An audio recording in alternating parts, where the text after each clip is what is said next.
Hello everyone, welcome to Marketing Research MKTG 457. This is a review for your exam 3. Okay, exam 3. Exam 3 will cover chapters 13 through 16. 13 through 16 for exam 3. Okay, let's go over that and see what we have covered in those chapters for your test 3.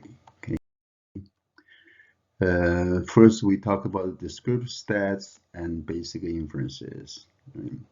You know what is raw data? Simply raw numbers and words with little meaning. Right? And tools, there's some basic statistical tools for summarizing information from data. Okay? Frequency distribution, proportions, central tendency, and then dispersion. And we have these metrics. Metrics will provide the means for us to make comparisons among different groups. Okay? And then the combination of summaries the metrics from the basic stats and a valid sample proves vital in making effective marketing and business decisions. Okay? Make sure you know what is the population, what the sample, okay, the population sample, and the two applications of statistics to describe the characteristics of the population sample, and the generalize from sample to population, because we're not likely be able to measure the whole entire population. That's why we use sample. Okay? But when we use describe samples, we want to make an inference about the population. Okay? And then the primary purpose of inferential stat is to make a judgment about population. Okay, sample is a subset. Okay, sample stats are measured, computed from the sample data, of course. Right? Then we talk about frequency distribution, different means of summarizing a set of data, okay, and distribution of relative frequency or percentage distribution. You divide by the frequency of each value by the total number of observations and multiplying the result by 100. Okay. Probability is a long-term relative frequency which an event will occur. Okay. Is the likelihood is going to occur in the future. That's probability. Then the central tendency metrics, there are different ways of measuring central tendencies. The most common one is the mean or the average, the arithmetic average. Okay, the most common one. Okay, you sum them all up and divided by the total number. Okay, we use x bar, to denote that. Okay, and but this mean sometimes is not a very good measure because it's could be misleading when extreme and outliers are present. Extreme numbers and outliers are present. Okay. That's why we use another metric called the median. The median is a midpoint of distribution, or 50th percentile. 50 percentile.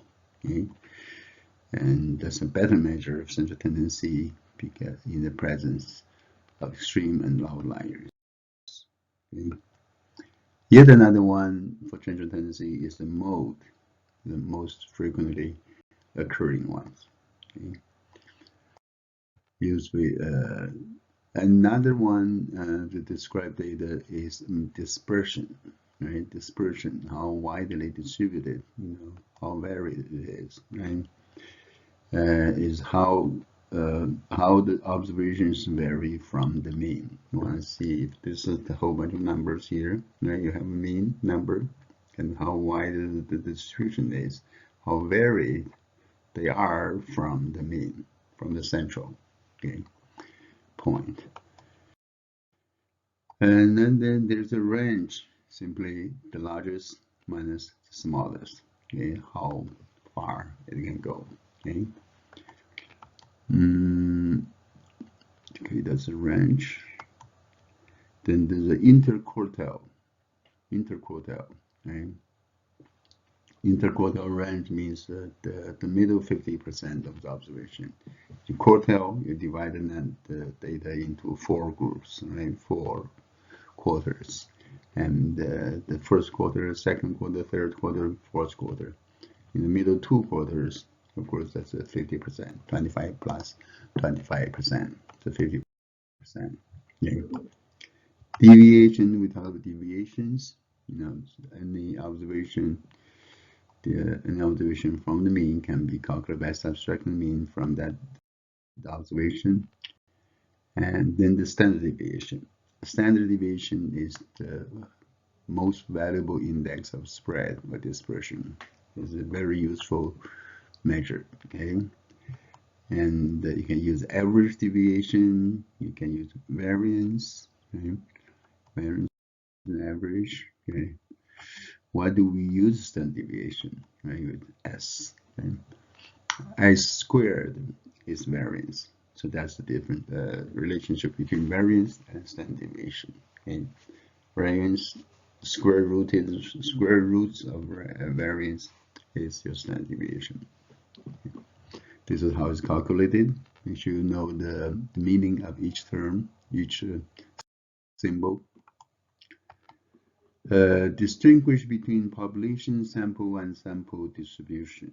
We have one most commonly occurring probability distribution in statistics is this normal distribution, normal curve, or bell curve.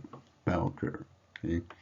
Bell-shaped, 99% of its value are within 3 standard deviations.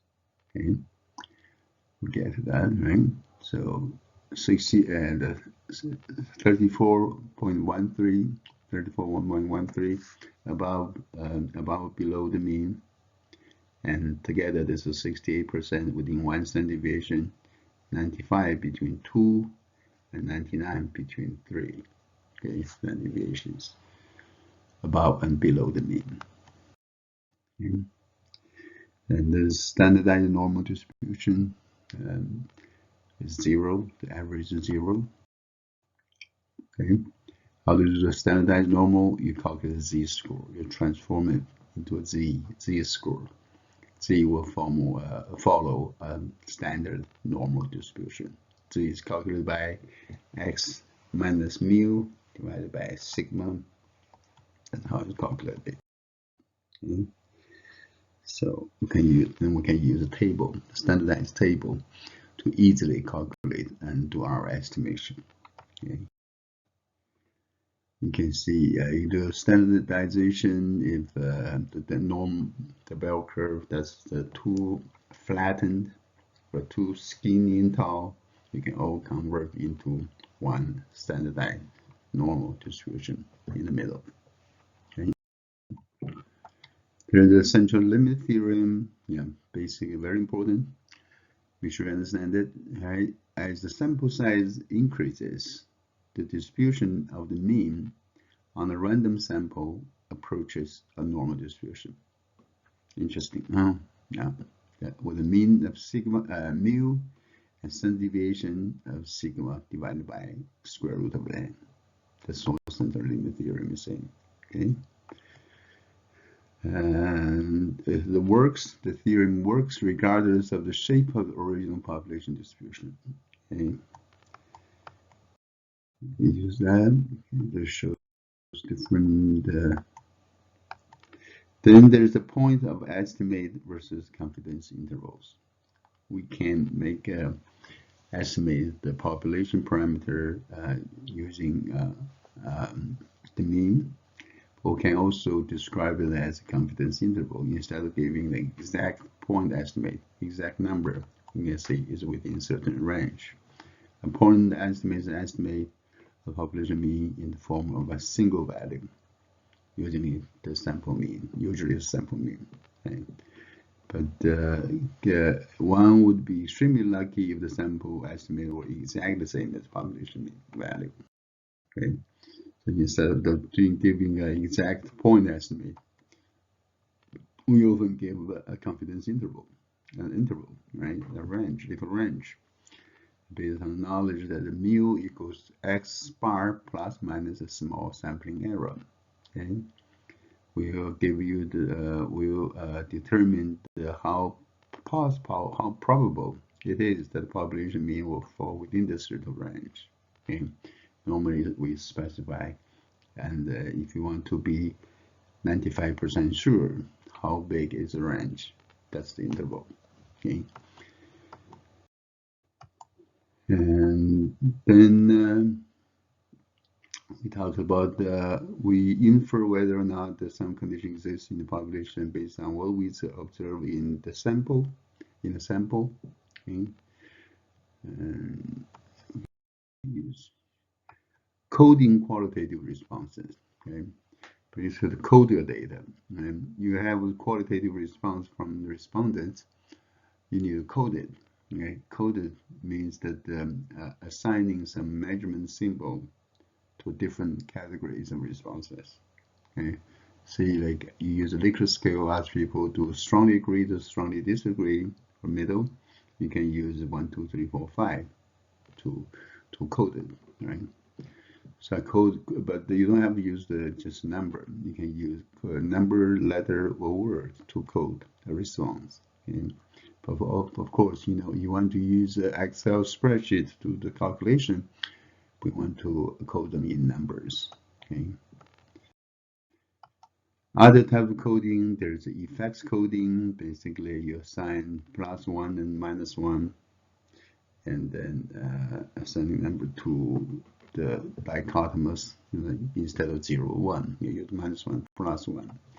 Class coding, can use class coding, and then we're talking about descriptive analysis. Describe the basic characteristics such as the central tendency, distribution, and variability. Okay? You can summarize a large amount of data into some simple statistics. Okay? Here, this one shows what kind of things you can do with nominal, ordinal, interval, and ratio data.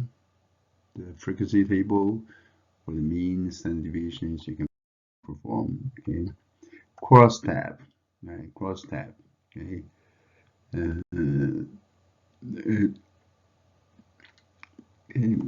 put in a table. Okay, put the data in table. Index numbers. What's index numbers? Yeah. Okay, index numbers. And then using hypothesis testing, using basic statistics, and in applications, in practicality, we use p-values. Okay, a p-value. Okay, its probability value was observed or computed significance level, the p-value. A low p-value closer to 0 means there's a little likelihood that the statistical expectation is true. Okay, that the statistical expectation is true. Okay. There's a type 1, we're talking about type 1 error versus type 2 error. And okay. Then we talk about choosing the right statistics for the task. And basically the blue ones are the ones, more specifically the chi-square test, the t-test, one-way ANOVA, simple regression are the ones that you are expected to be able to master and apply for your group project. Okay, again, let me say it again. For your group project, I expect you to do descriptive stats, and then for the statistics on I want you to do a chi-square test, do a t-test, a one-way ANOVA, and do a simple regression and correlation. Okay. Crosstab, the chi-square test is the goodness of fit, chi-squares. Okay. And we conduct tests in the analysis of contingency table R times R and C. Right. You calculate the expected values test statistics. Okay, and then t-test is a sample t-test. Okay, when you need to compare the means of variable grouped into two categories based on some less than interval variables, you can do a t-test. Okay, we will also call student t-test. Okay, and the z-test. Z-test for differences of proportion, you use z-test. Okay, it requires sample size to be over 30. Okay, so for proportions, comparing two proportions, you conduct z-test.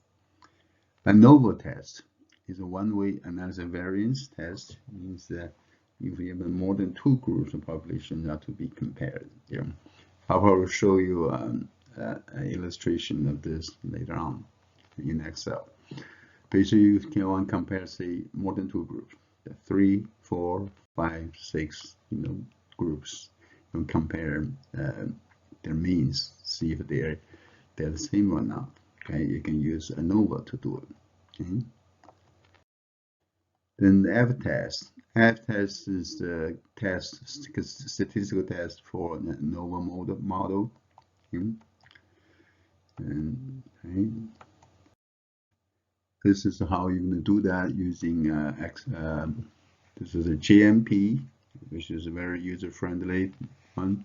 SPSS is also very friendly usually. But if you know how to use the Excel spreadsheet, you should be able to quickly learn to use that, depending on what is available in the company or workplace you work for. Okay. Okay. Excel has this ANOVA. Okay. Regression, simple regression. Basically, we want to investigate a straight line relationship of the type like y alpha plus beta x, just like what you used to be familiar with in your algebra class. Is y equals a plus bx, the same, similar. Okay, y is normally dependent variable, x is independent variable, alpha is the intercept, beta is the slope. Okay. We want to estimate that using the data we collect. We want to construct or find the straight line that best represents those data. Okay. Then in the final chapter, we talk about the research report, what the research report is, the main ingredients of that. Okay. Formal presentation, written statement showing your results and your conclusions. Right? This one summarizes the format, the parts in the report, okay, from prefatory parts to main body to appendix, okay, executive summaries. I need you to write an executive summary for your report. Okay, this needs to be one page executive summary, put at the beginning of the paper, but you should write this last after you finish the whole paper. Okay, you do the one page summary to summarize everything. Okay, and abstract. This is what's called. This is for basic marketing research, academic research, what your professors are doing. Okay, and this is not for you for your group project. This is for basic research to be published in academic journals. You have abstract, introduction, background, research method, results, appendices, discussions, implication, limitation, future research, and conclusions, references, of course. Okay. And tables. I need you to use some tables in your description, descriptive stats. Okay, using tables. Make sure you have table number, title, subheads, and banner heads. Okay, notes. And use charts. And use your charts. Have the figures, number, title, legends, source, and footnotes. Different charts. Okay. Pie chart, very useful pie charts. How many slides do you have? Normally around six. Get six. Not too many, not too few. Okay? Six. Line graphs, relationship of one variable to another. Okay. Bar charts, or multiple bar charts.